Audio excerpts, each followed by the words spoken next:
Recording is on. So welcome everyone to next office hours of the cohort 7, first time dedicated to your project presentations. So we are 5 weeks in. Now it's time to prepare your projects. We've been getting a bunch of great proposals. I've reviewed most of them already. Again, I'm sorry a bit on my backlog of messages or PRs that I still need to review. It's a bit busy week here, but I'll get to it. And again, thanks to all of those who submitted. We've seen many great projects, and now there's opportunity to present them.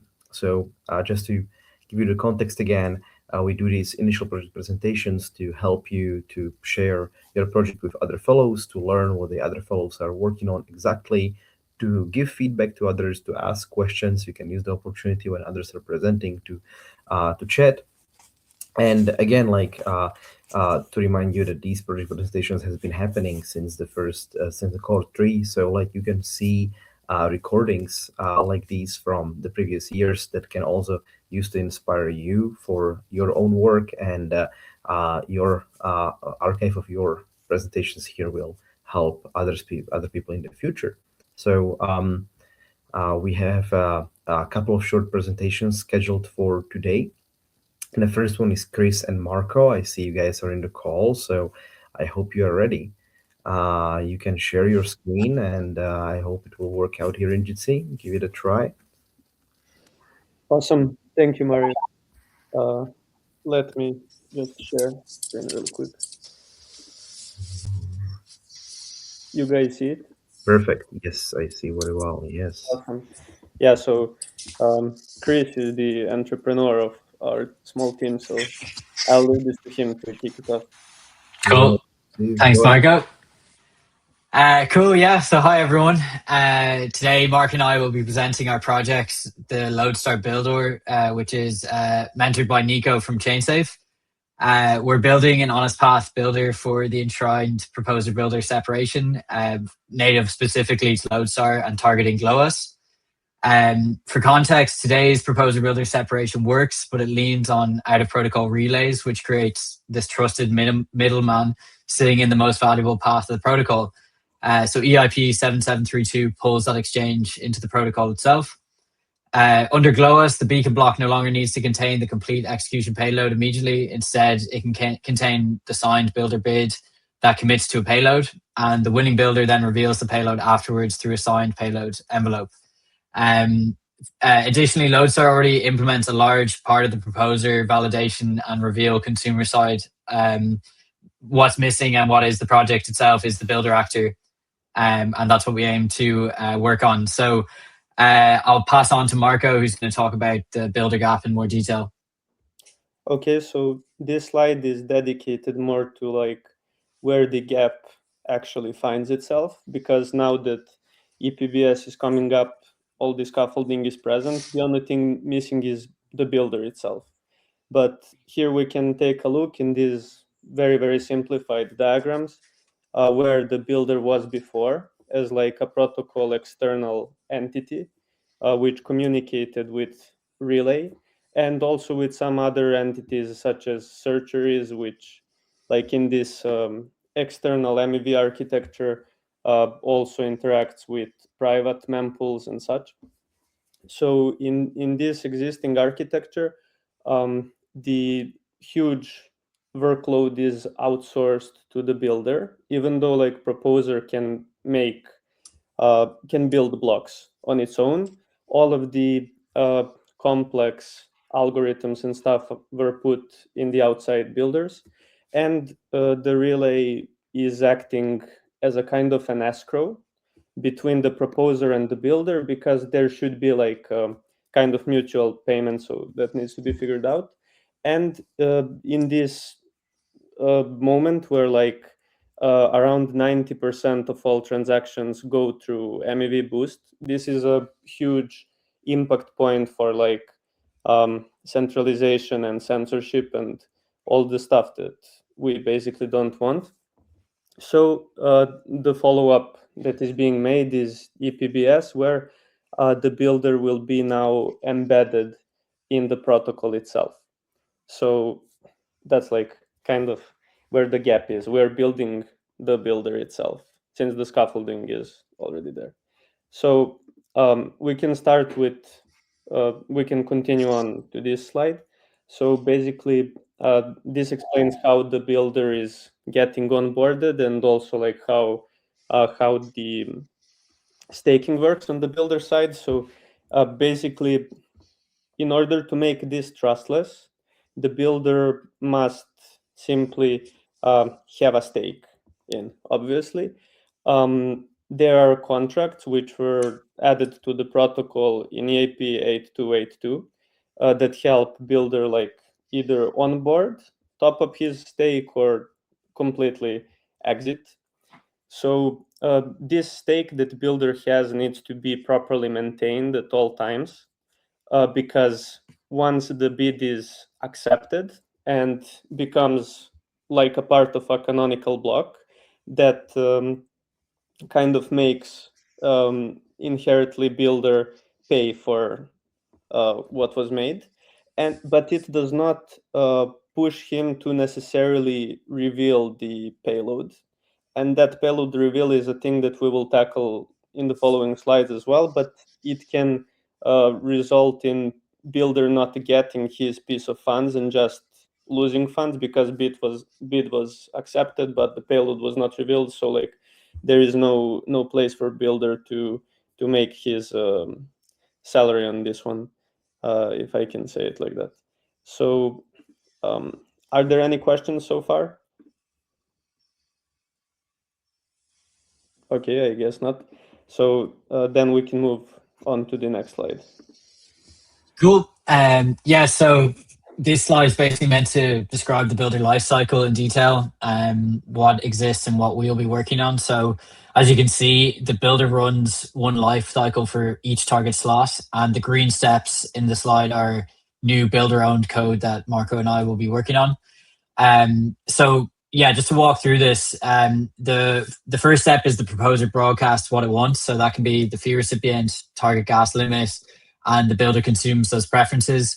The builder then has to match the preferences to the correct slot and dependent route. And if it can't find valid matching preferences, its safe behavior is to skip the slot rather than build against wrong inputs.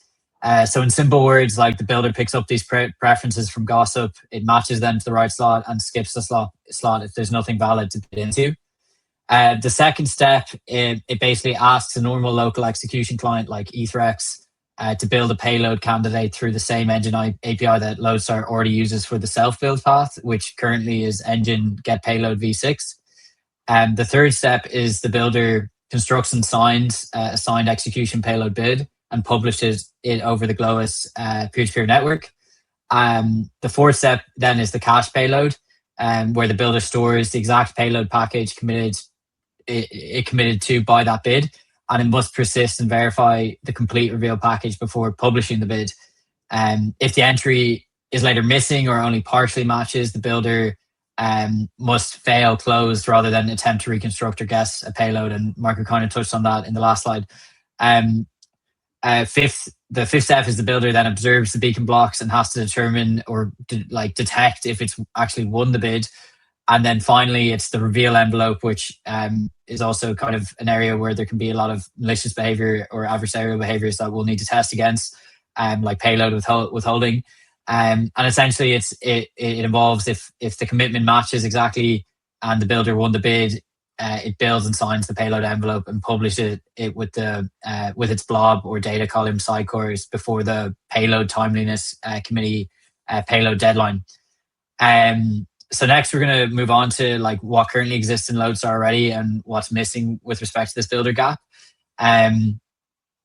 So thankfully for us, we can see Lodestar is already in a pretty good state for this project. The GLOAS types and GLOAS topics already exist.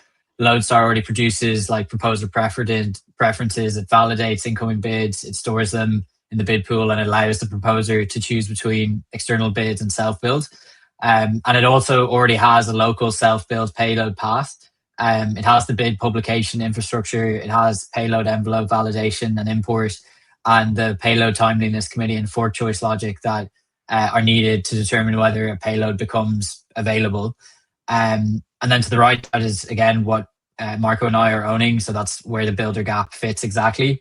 So as we mentioned, Lodestar currently verifies builder bids, but it doesn't have the builder side method for signing the sign execution payload.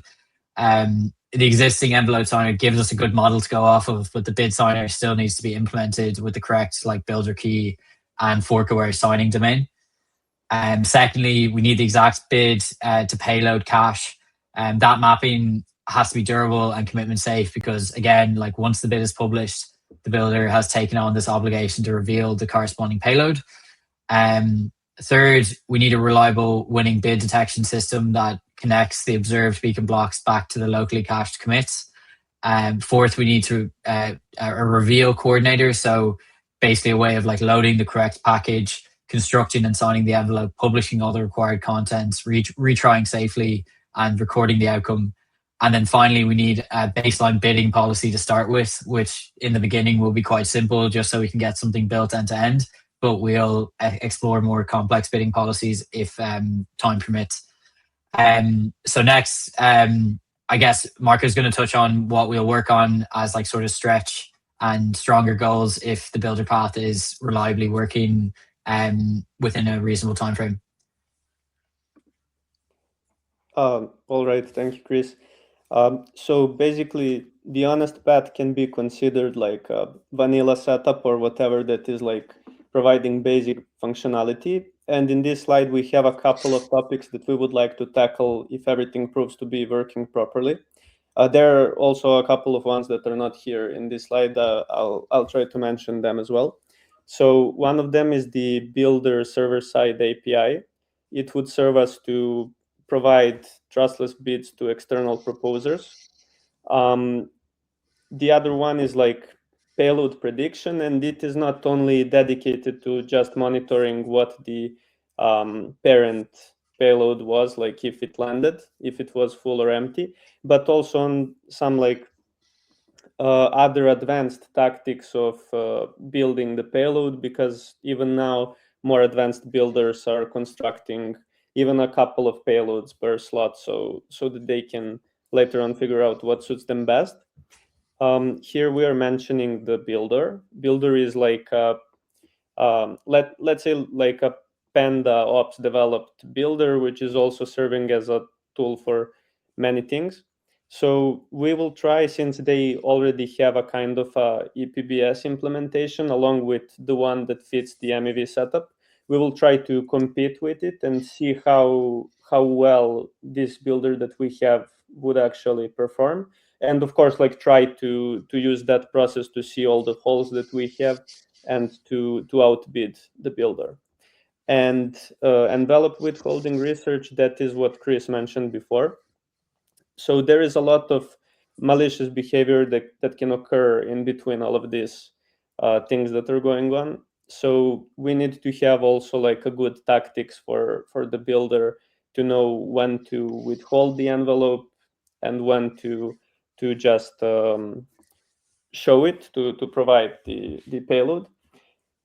And that is connected to both like testing the protocol for like adversarial builder behavior and also to help us have the builder function in just like a proper and optimized way. Outside of what is visible in this slide, Fossil will be soon merged to the unstable branch of Lodestar, which means that we will be able to potentially prepare this builder for Heze as well. We would like to do that if the time allows.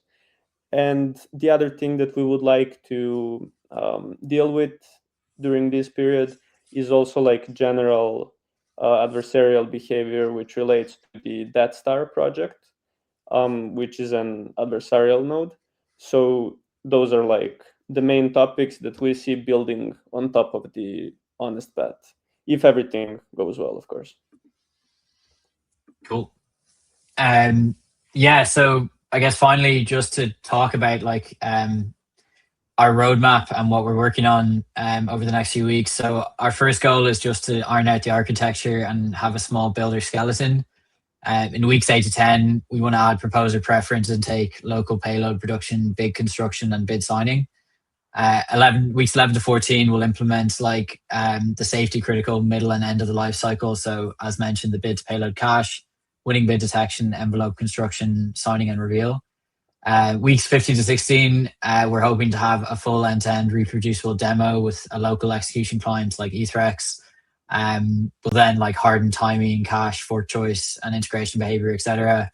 And then after that, we're at the extension gate, hopefully. So we'll start working on sort of those strong and stretch goals that Marco just mentioned. Yeah, kind of outlined there the minimum strong and stretch goals for this project. I won't go through them in detail, but Marco's kind of covered most of it.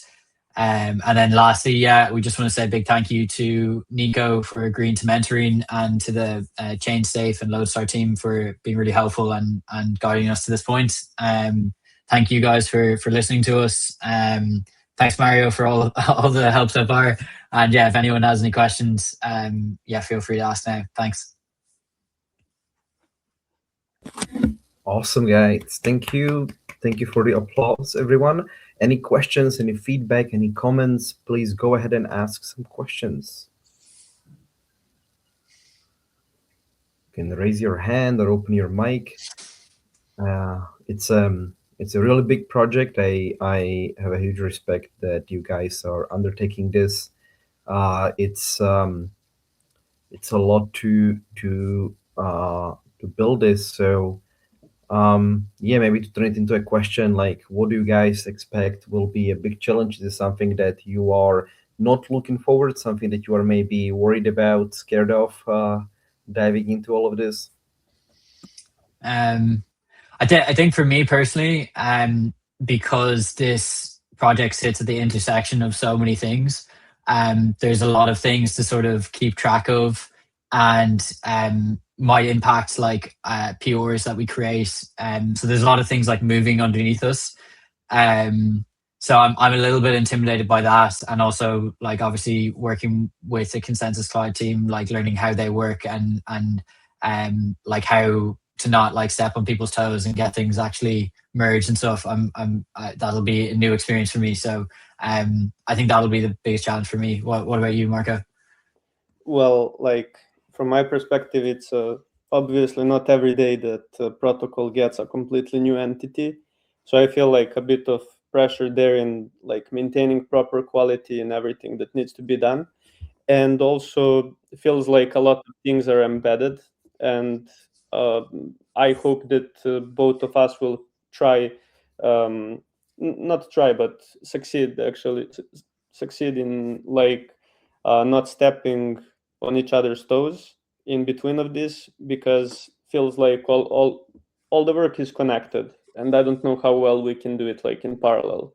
Just like one thing that is a concern to me, but in the following week we plan to like make a more detailed collaboration plan in that manner exactly. So I hope that we will find some solutions there that are like obvious. I don't know, we need to inspect it.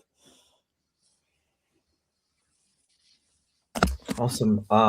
Cool. Any more questions, anyone? Any more thoughts? I'm sorry I didn't have such a technical question. It's yeah, it's sort of also above my head after I read the project proposal, but it's great to see you guys work with Nico. Seems like a great collaboration there. Maybe one more question is, what model did you use to generate the slides? Like, they're really nice. It's visually fancy. Maybe I see some AI generated patterns, but it also seems like some handwork as well. So how did you make the slides? Yeah, so I did work on this. I mean, Chris and I obviously like both had hands in it, but on me was like the cloud design session.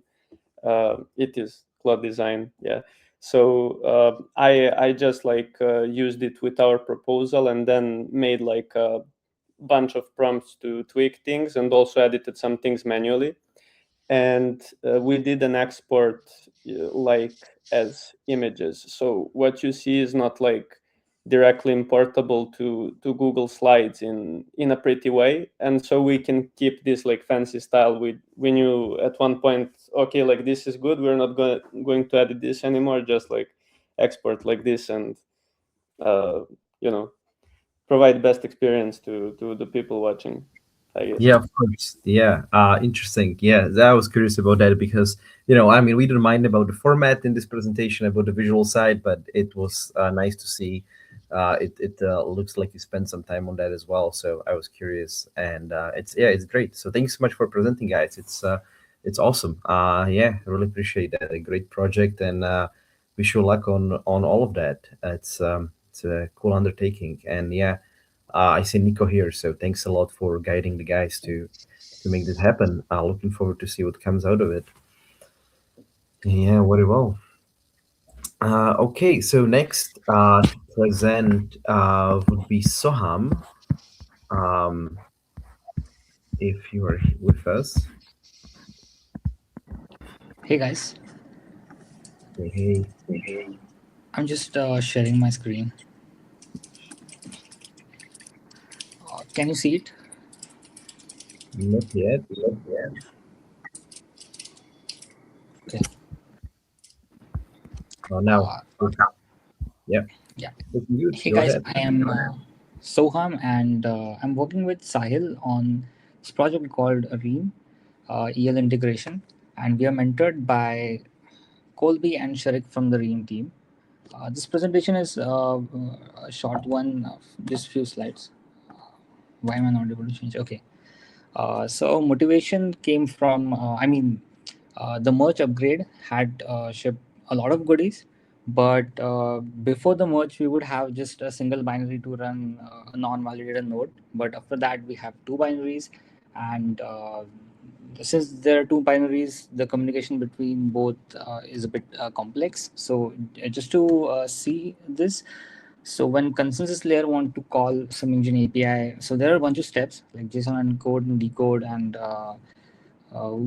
which is basically the biggest bottleneck here.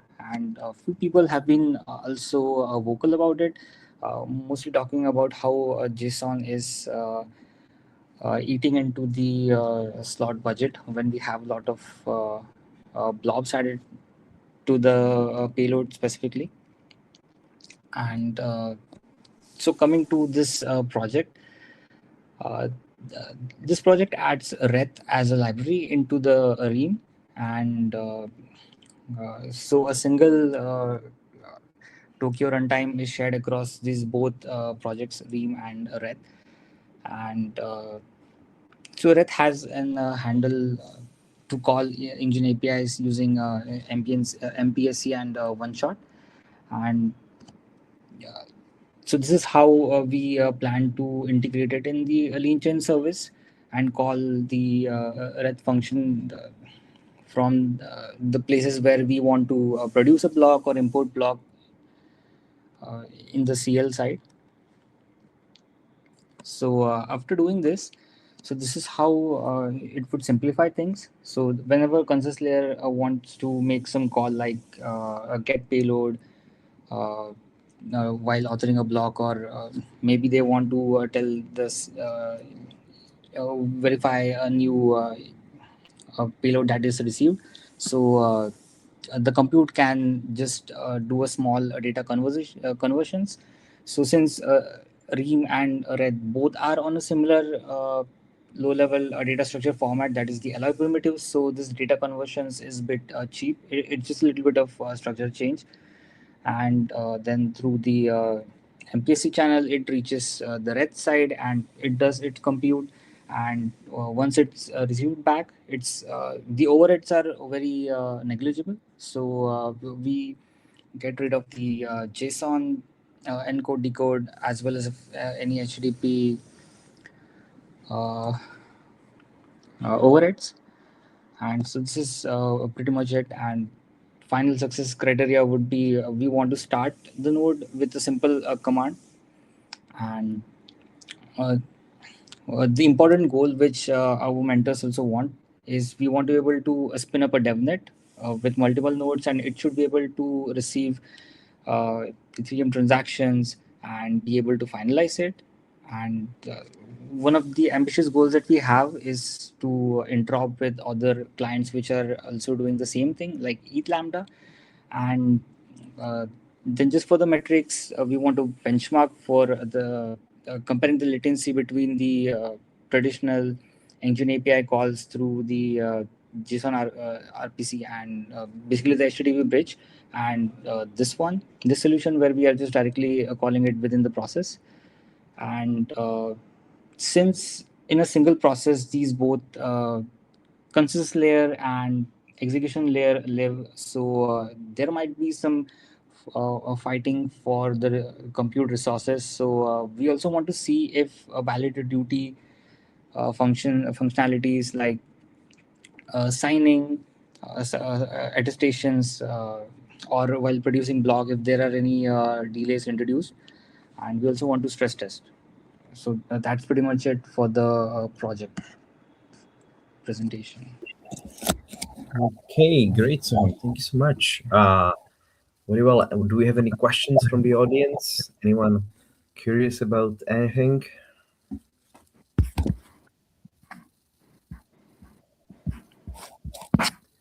Feel free to ask. Don't leave it just on me, guys.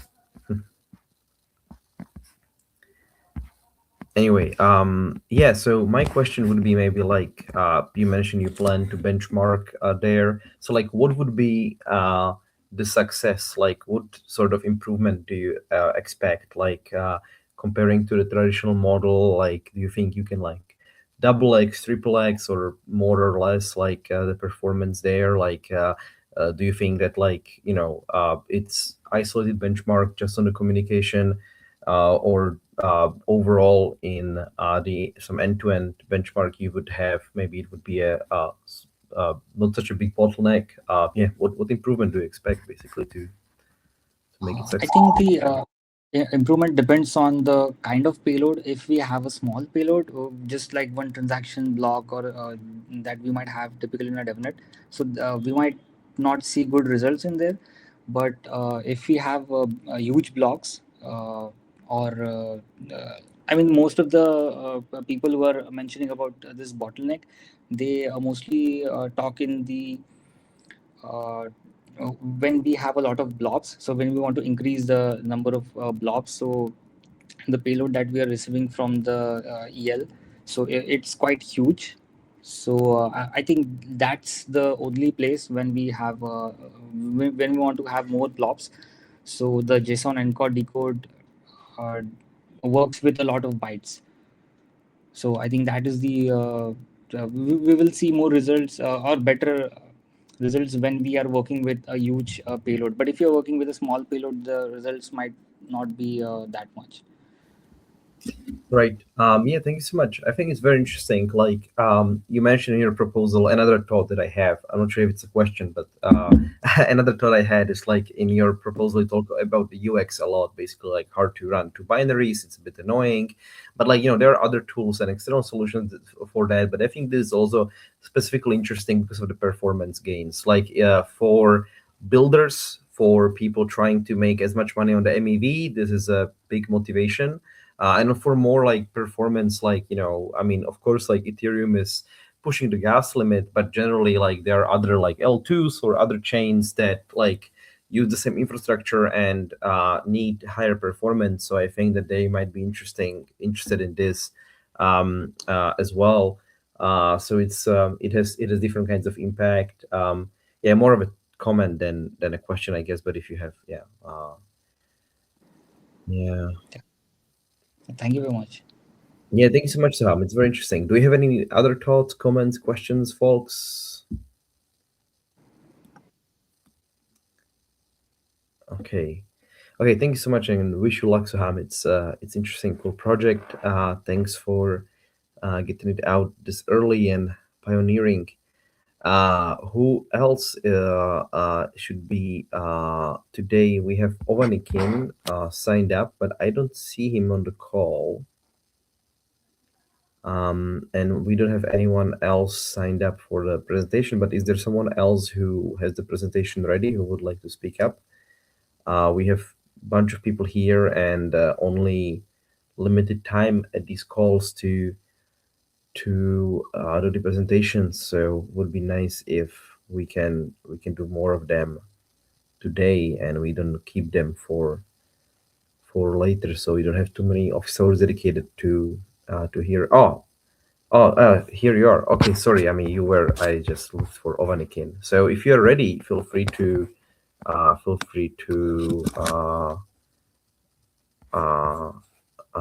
share your slides if you want to present today. Yeah.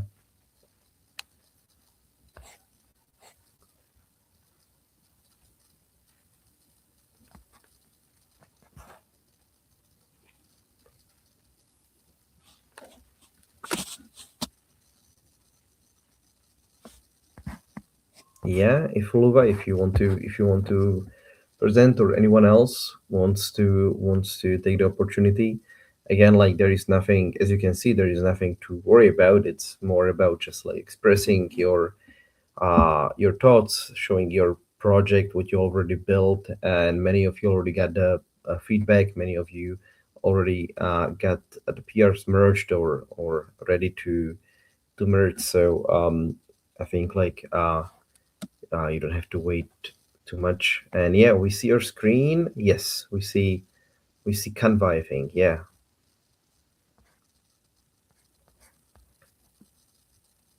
But do you guys hear as well, or I don't think I can hear. Yeah, we don't have sound. That was the issue. Okay, let's try again.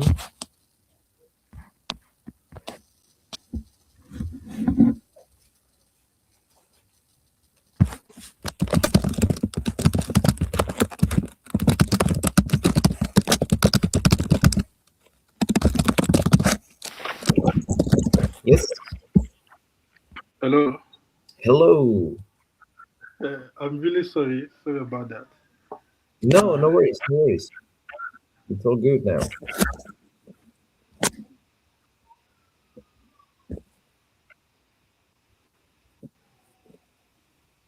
Yeah, perfect. Can you see my screen now? Yes, we can hear you. We can see the screen. The stage is yours.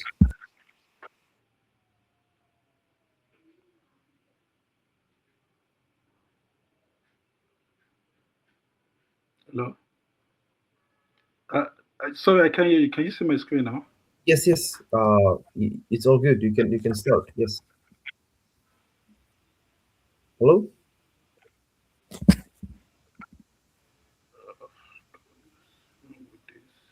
Maybe we can hear you, but you can't hear us now.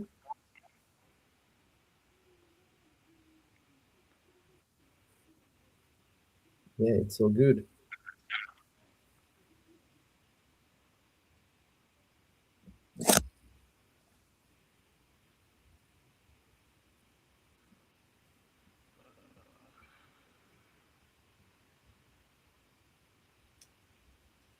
Uh, Yeah. can you can hear me? Sorry. Go ahead. Okay. Okay. Great. Really sorry about this. Hello, everyone. Uh, my name is Ifeoluwa Demide, and my project explores partial statefulness in partial statefulness and state expiry.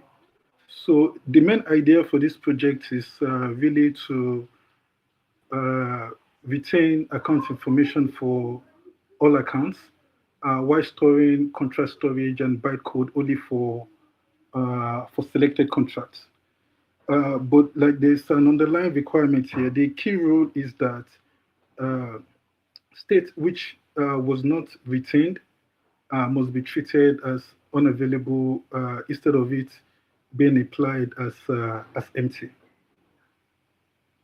So the problem is that Ethereum full nodes store like the complete live execution state, and as this state grows, nodes uh, would require more disk space, bandwidth, and sync time, and a stronger hardware. This tend to like pose issue, I think, for like everyone, but more importantly for like also solo node operators, which can truly affect the idea of decentralization. So this project, you know, asks whether every node really needs every piece of state locally, and what must change inside Beth when some valid state is intentionally unavailable.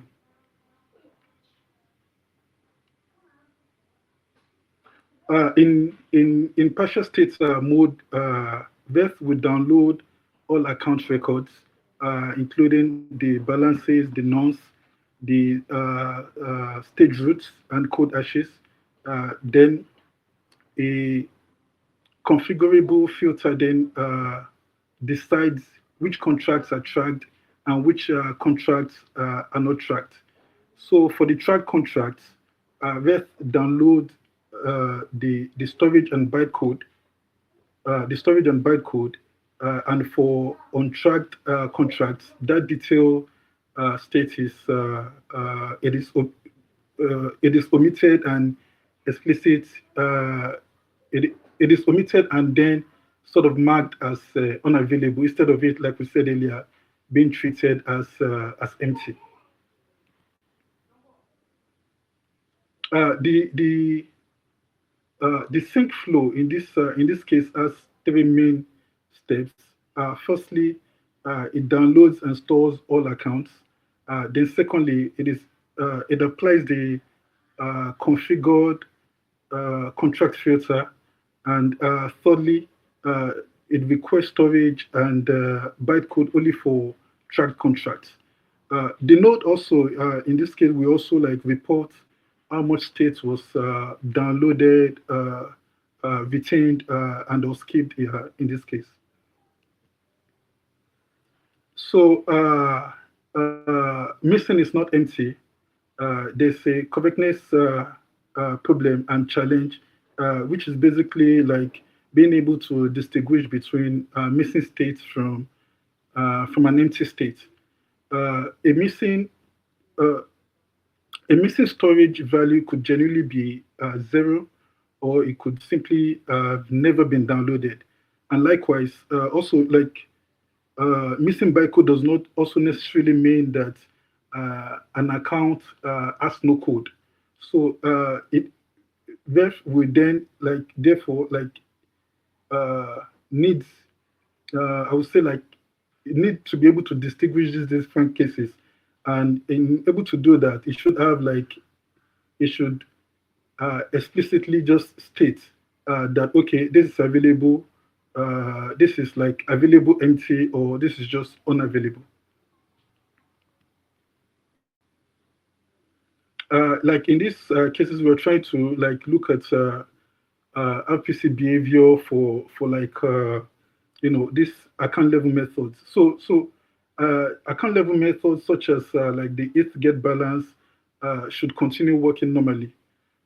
Methods that require storage or code must become like availability like aware, like we mentioned earlier. So, for example, if like the likes of the if core or the if get code, they should be able to return a clear error when execution that depends on state, uh, like on this state, and the code did not retain, the node did not retain them.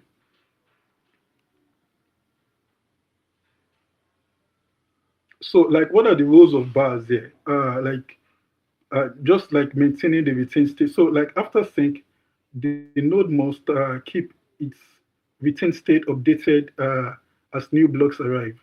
So, in this case, we're trying to look at what bar list may be able to help in doing here, like just being able to like identify which tracked accounts and storage slots we touched, and like a fundamental question like ask, or I'm trying to ask also in this case, like which information like in this case are still missing. So is whether bars contain enough information for these updates, or whether like there are like additional values or proofs or witnesses that may still be required.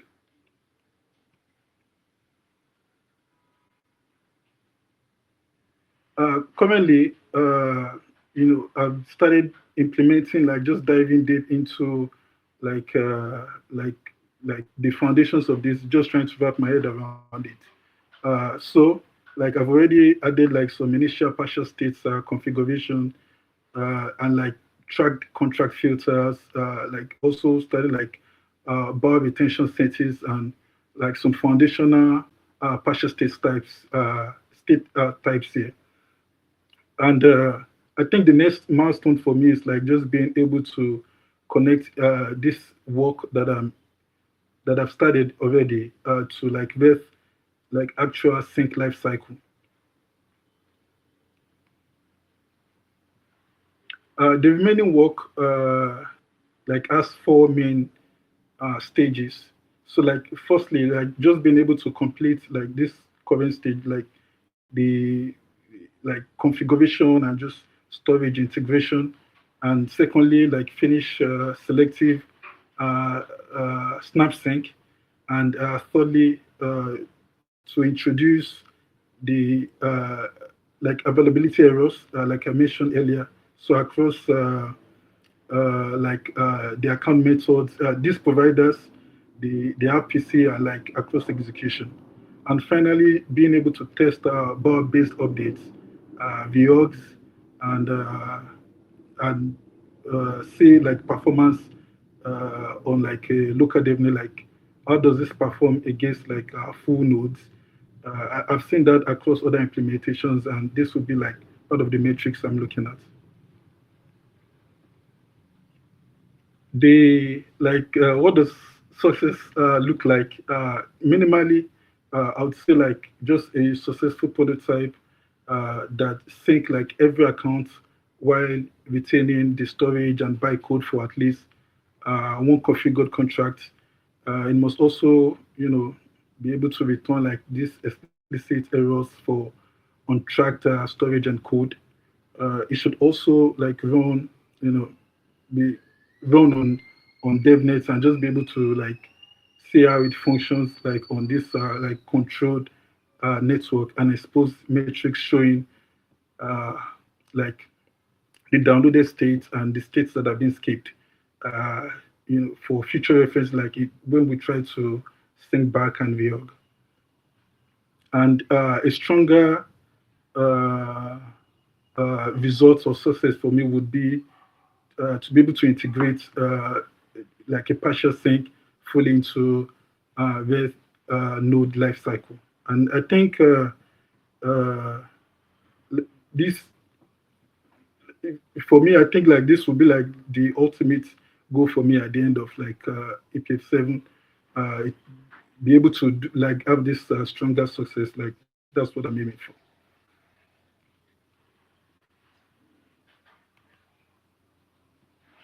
So what these projects like provide for me like in terms of contribution, I think the main contribution is like a concrete REST platform that I can use for like study partial statefulness, like doing like just trying to wrap my head around and like understand how things move and be able to use that as an avenue to contribute to research and hopefully improve like on the state of affairs of this. Uh, and the fundamental question that I'm trying to ask with this is like, uh, and honestly, maybe like how relevant it may be. It will be like how much state does every like Ethereum node truly need uh, to uh, like to be able to be part of execution, to be able to be part of state. I think fundamentally that's like the question I'm trying to ask. And yeah, so yeah, I think I've come to the end of the presentation. Thank you very much for the opportunity. Thank you. Awesome. Thank you so much, man. Very well. This is a very ambitious project as well. Guys, do you have any questions, any thoughts? Feel free to share.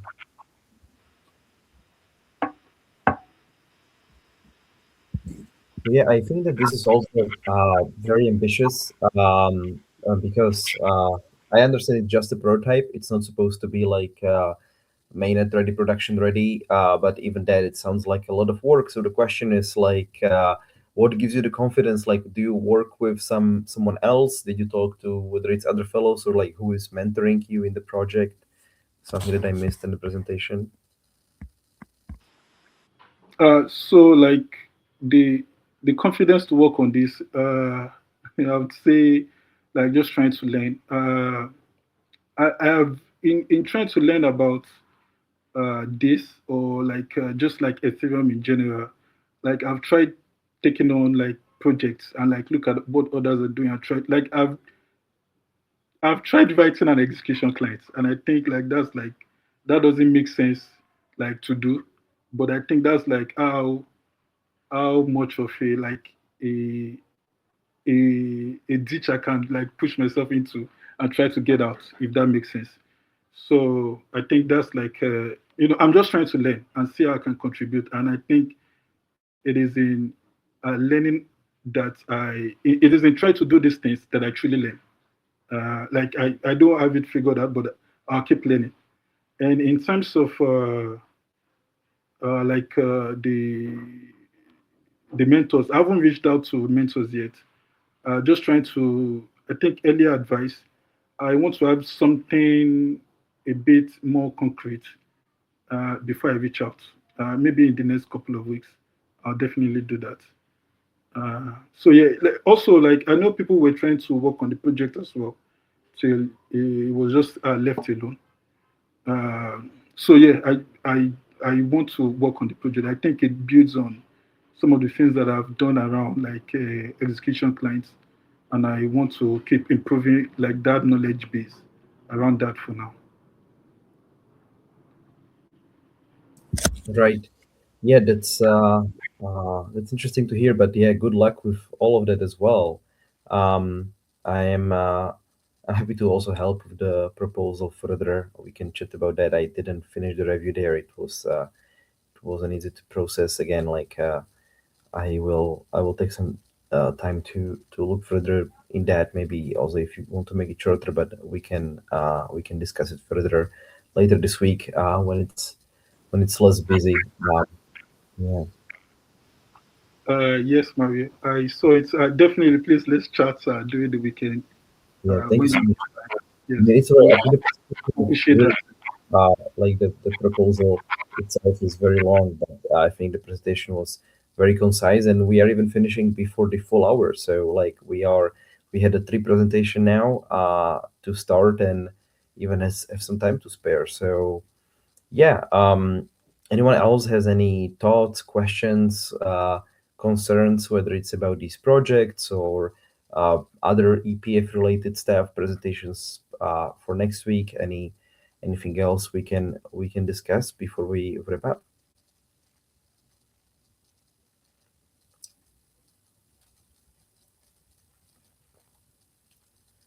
Otherwise, yeah, thank you so much again, all of the people who presented today. Yeah. Chris, Marco, Soham, Efolva. Was really great to see your presentation. I really appreciate not just the projects, but the courage to do it at the first opportunity, the week 5. And again, we are going to open office hours issue for the next week to do more presentations. And please, I hope more of you will be ready to present in a week, and we might have to bump the time to 90 minutes if there is many of you. So we will see how many we will manage, but I assume there is like, I don't know, maybe 15 people who want to present. So we don't want to do it in too many of these calls, but 2 or 3 max. So please sign up for next week so you have the opportunity to present live. Otherwise, you will lose the chance. We will continue with the AMAs, so we will see how many presentations are left. But yeah, please do sign up. I will open the issue later today or tomorrow. So yeah, take your time And again, yeah, thanks for coming today. It was wonderful to see. I'm excited to see the projects. It looks very good. Seems like a lot of good contributions coming out of EPF. So yeah, looking forward to see more next week. And I'll see you guys on Monday. Have a great rest of the week. Thank you, everyone. Cheers.